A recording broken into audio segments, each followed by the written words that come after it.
All right, guys. Happy Monday. Hello, hello, hello. Hi, we ready? Yes, we are ready. All right, everybody. Welcome to our Monday training Zoom. So today we're going to talk about kind of energy, fatigue, something we all know too often. Like it's an imbalance, right? You might be saying all the time, why am I so tired? You hear people saying all the time, gosh, I'm so tired. And then we just kind of brush it off. Like this is like a normal part of the process. This is a normal part of aging, right? As we age, we start to lose energy. We feel tired. We need to take naps. We need to have more caffeinated beverages, something to keep us going. But really the signs of feeling tired all the time are a much bigger thing, right? Much more of like biological dysfunction, like something else is going on that we need to address. So we talk a lot about, or, I mentioned a lot about root causes of things. Like you don't just want to Band-Aid a symptom of feeling. We want to figure out why. Why are we so tired all the time? It's a major question.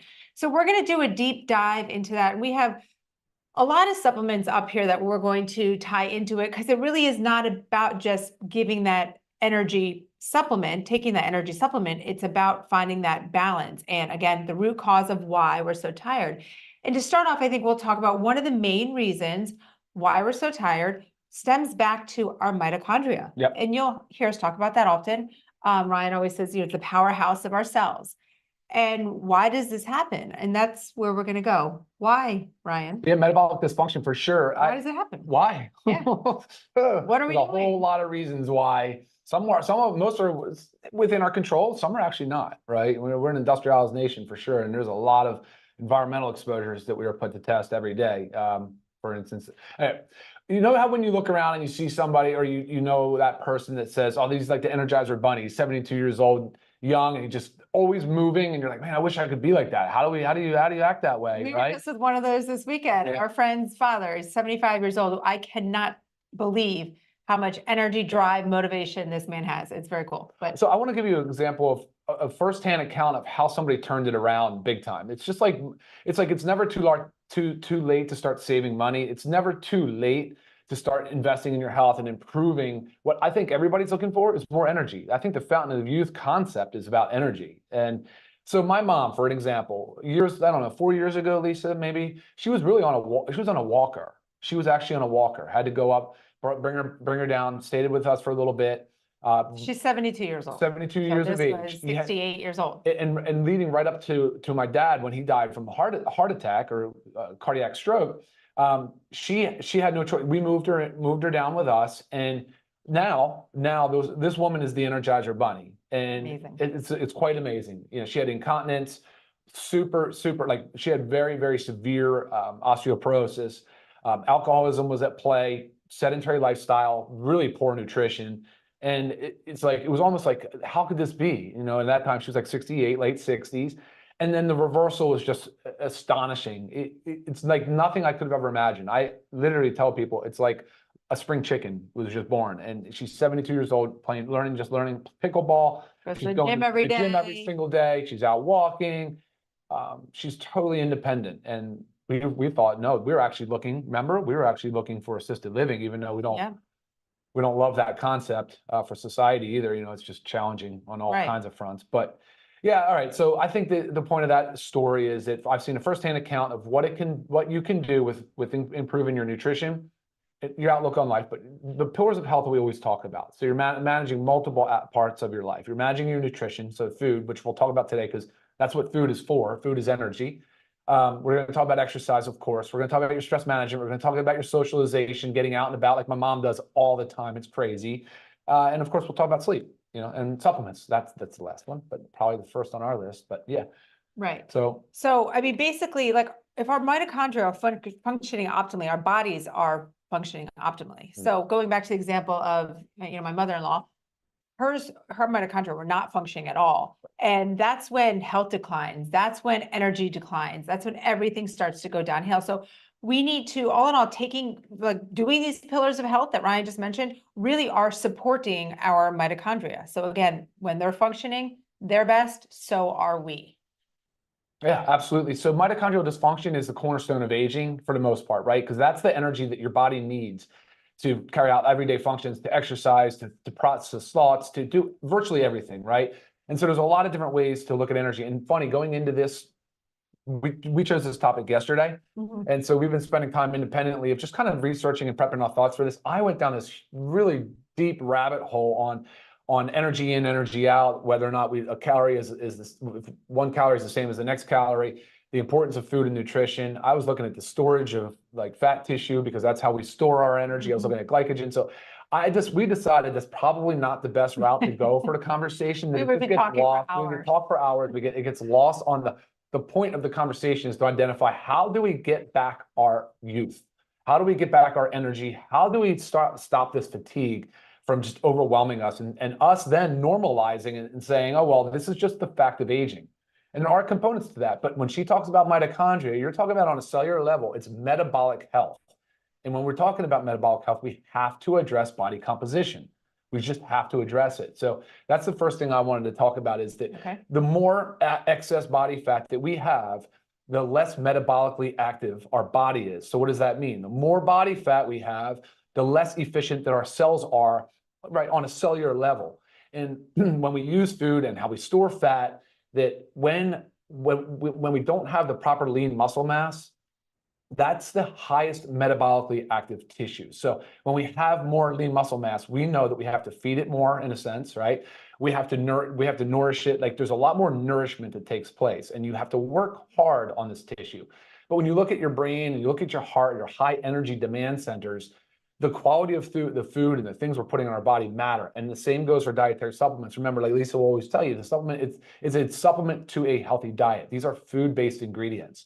And so I will be blue to the face when I talk about nutrition, but then exercise, of course, is going to be a huge part for mitochondrial health. Right. But when he's talking about nutrition, let's just, circle with that, stay with that a little bit. Yeah. So, I mean, say a 400 calorie, really hefty duty, nutritional shake, right? You have a couple scoops of protein powder, you have your super greens, your super reds, your collagen, get some fruit, some avocado, everything in there. You can make that a nice, hefty, so nutritionally balanced protein shake. And then you have maybe 400 calories of a McDonald's French fry, right? So it's still the same calories, right? If we're so concerned about what calories, but what that shake is going to do for our bodies, for our energy, for our brains is, I mean, crucial compared to what the French fries are going to do, right? With those French fries, your energy is just going to plummet. You're not doing anything for your body. Well, so the calorie in that example, so the calorie is a unit of measure. It's a unit of measure of energy, of the energy density of the food. That's where a calorie is equal, just in a unit of measure. But the source of the calorie is where things start to unravel. And that's where they're not equal. So that example is kind of perfect for that. The source of the calorie for what it can do for your metabolic health and how your body utilizes those nutrients is vastly different. And that's the importance that we want to drive home. Right, 100%. Sure. So food matters. Yeah. With that, I'm just going to tie into nutritional deficiencies before we jump into exercise, because we know that's a huge component.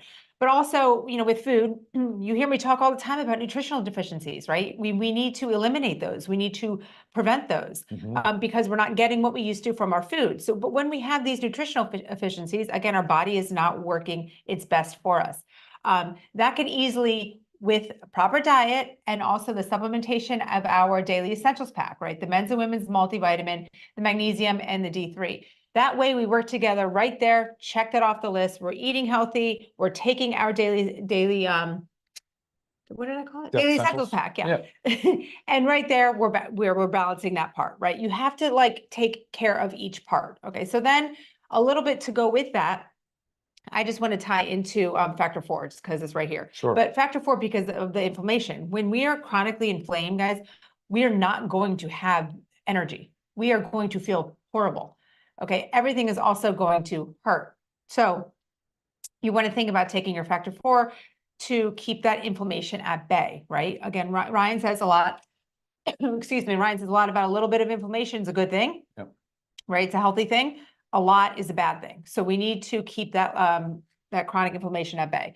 So that takes care of right there. And then again, movement, daily movement. You might be in this vicious cycle of, I'm so tired, I can't exercise, but exercise is supposed to help me feel less tired. You got to break out of that. How do you start doing that? If you're not moving at all, guys, start with a 10-minute walk. Increase that the next day to 12 minutes. keep going up.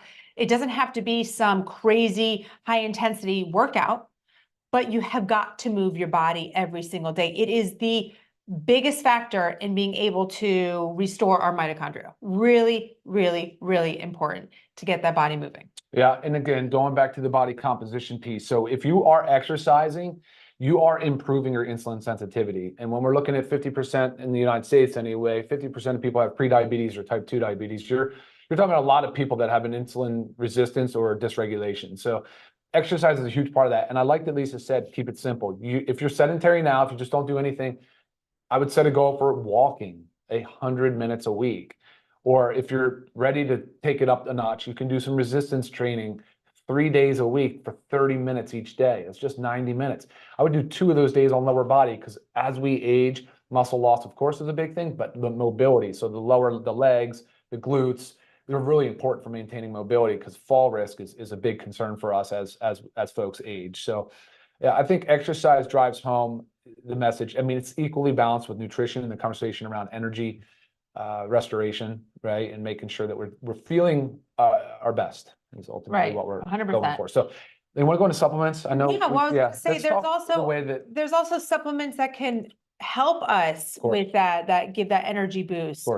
Now caffeinated beverages should not be something that we rely on, something that we like, oh my gosh, I need my 12 o'clock cup of coffee. And then now it's 2 o'clock and I'm starting to crash. I need another cup of coffee. Yep. Use them for that little boost that you need when you need it. And typically it's first thing in the morning, right? Get you going. I love my E3, love it. First thing in the morning before my workout. I love the way it makes me feel. I love the extra push and drive that it gives me in my workout. So that's when you want to utilize it. But I'm not looking at 2 o'clock in the afternoon. Oh boy, I'm going downhill. I need my E3. Those are signs that something's not working properly in our bodies, right? Same thing with coffee. I mean, coffee, I was just talking to Ryan about it this morning, like centuries ago, people weren't using coffee to just get that caffeine kick to keep us driving so we can not face plant falling asleep. It was like a ceremonial thing, right? It was something that was like celebrated. So I look forward to, especially I do this on the weekends, sitting down and enjoying my cup of coffee, embracing it, tasting all the flavors, not just trying to like get a cup of coffee in because we're, typically how everything goes is they will rush, here, chugging a cup of coffee. So use them as that nice little energy boost and not the health benefits of caffeine. Tons of health benefits, cognitive benefits. Now there's a study that shows the longer the caffeine content in the blood level, the serum level, the better it is for osteoporosis, the better it is for weight management. I mean, there's a lot of benefit of caffeine for sure as a psychotropic or like a psychoactive substance. Right. So in our products, we have the E3, which is caffeinated, right? The coffee, as well as our energy and focus patches, right? So kind of find which one you love best. I mean, with the energy and focus patches, you put the patch on for 8 hours and you kind of have that steady stream. It feels good. It is nice. But again, you don't want to necessarily need it and be reliant on it for your daily functions. We also have, before we go into our wonderful methylene blue, as we're tying in mitochondrial dysfunction, we also have our super reds. Dietary nitrates. Yeah, not caffeinated, but what it does to your body will help increase your energy. It does, yeah, through the dietary nitrate pathway, for sure. And there's a lot of benefit in all of those. So the caffeine, of course, we wouldn't like you to stop that by 11 a.m., but the benefits of coffee are profound. You need to be focused on clean coffee, organic coffee. That is exactly what Live Good coffee is, added with 6 adaptogenic mushrooms and some maca and some matcha green tea. And like she said on the E3, but it's a there are a lot of mind muscle ingredients in here, which means that there's a lot of things good for the brain that help the physical performance as well. So don't just limit this to a pre-workout would be my suggestion. Right. You can try it, and you can even alternate, maybe a coffee on one day, E3 the next. I've been experimenting with that a little bit as well. So yeah, awesome. Did you want to methylene blue, guys? If you haven't already, maybe you're not sure, watch our prior Zoom on methylene blue. Maybe even just take a minute and Google benefits of methylene blue, because you will see that there's a lot of rather profound kind of effects of this ingredient. So take a look at it. It has a lot of benefit, but when it comes to mitochondrial restoration, this is super powerful. It's actually one of the reasons why we alternate every other day. That's how we suggest it, or you could go 15 days on, 15 days off, because similar to some other things, you want to give the chance for the mitochondria to restore and go back, resume normal, healthy function, because the way that methylene blue is, it's considered like a redox agent. It really gives the mitochondria everything they need in virtually every phase of energy production. So right, and everything that we've been talking about, these are a lot of things that we can control, right? But Ryan mentioned at the beginning, there are things that we cannot control that completely ruin our mitochondria. That's environmental toxins, heavy metal exposure, the pesticides, herbicides. I mean, this stuff wreaks havoc on our system, which even if you're doing everything really well, nutritionally, what you're putting in your body and all that, there's stuff that we can't avoid. I mean, we can't prevent, unfortunately. And that's also where the methylene blue really can help into the play, because it gives that mitochondria that extra restorational boost that it needs. So we talked about, a lot of it comes with pillars of health. Okay, yes. So we've gone through diet, nutrition, we've gone through movement, exercise. We haven't touched on hydration, which is just key. You've got to make sure you're hydrating, you're getting enough fluids. Sleep. Sleep can sleep. We don't get enough of it. We don't get enough quality sleep, put it that way. Even if some people are sleeping 10 hours and you still wake up feeling tired, you're not getting quality sleep. And a lot of things that we're doing in our daily life are preventing us from getting that quality sleep, whether it's poor nutrition, whether it's lack of movement, high stress. There's so many of these factors prevent us from sleeping. Leaning towards that caffeinated beverage from at 2 o'clock, at 5 o'clock, just to be able to have a few more hours of the day. You might be able to fall asleep, guys, at 10 o'clock at night, great, but you're not getting quality sleep if that caffeine is still running in your system. So sleep has to be focused. What else? Kind of tied in the stress there. Yeah, I mean, look, if you're obsessing over things like stress, you're burning a lot of energy. So I think a lot of it is being aware of how you're spending your time, what you're burning your energy on. Right. Like if you're obsessing over like something like, is your daughter gonna make the volleyball team? You're putting too much time and effort into like one area that is probably better served somewhere else, right? So right. I mean, a little example about that, just you happen to bring a volleyball. Our girls had a volleyball tournament this weekend. And it's high stress. There's a lot going on. Yeah. And one of the moms looked at me, she's like, I don't think I can take any more hours of this. I am exhausted. Like this intensity, the stress it was killing her. She was wiped out. So that's just a little fun example of it. But think about if that's happening in your daily life, you're chronically stressed like that. You are going to come home every day from work wiped out, exhausted, maybe not being able to make yourself that healthy meal, maybe not even being able to get your routine going so you get to bed on time. I mean, there's so many things that spiral. So when we talk about, health, it really is it's a functional medicine approach, right? It is encompassing everything. It's not just a Band-Aid approach. We got to figure out why we're chronically tired, why we feel fatigued, why we're low in energy, why can we not get ourselves to work out every day because we're so tired. You have to figure out why. And it really starts with, let's start taking care of the basics. For sure. Eliminate nutritional deficiencies, decrease the inflammation. I mean, you even tie into our like super reds and super greens and the coffee, load that body with antioxidants. I mean, so much about taking care of your body will therefore take care of your mitochondria, restore your mitochondria, and then you'll feel good. And you'll have the energy to do everything. And you will feel light years younger, guys. For sure. That's the holistic approach. And I'm glad you're saying that. That's awesome. Yeah. So don't forget too, there's a B complex in the multivitamin. You didn't mention that on the men's and the women's. Right. So you have all of the B vitamins. You have the methylated form of B12. There is a question here about B12. Yes, B12 is included. So that's one of the reasons why we say supplement earlier in the day with food. The vitamin D3 with K2 also now has been shown has a hormonal effect, but can really be involved in the energy cycle as well. But for sure, magnesium can. Absolutely. It's part of 300 chemical reactions in the body, but really there's a definite correlation between low magnesium and fatigue. So make sure that you're supplementing with your magnesium. That's incredibly important, like you said, on factor 4. And then the last thing I would say is like, how can you use all of these in one day? You can. You could go with a patch.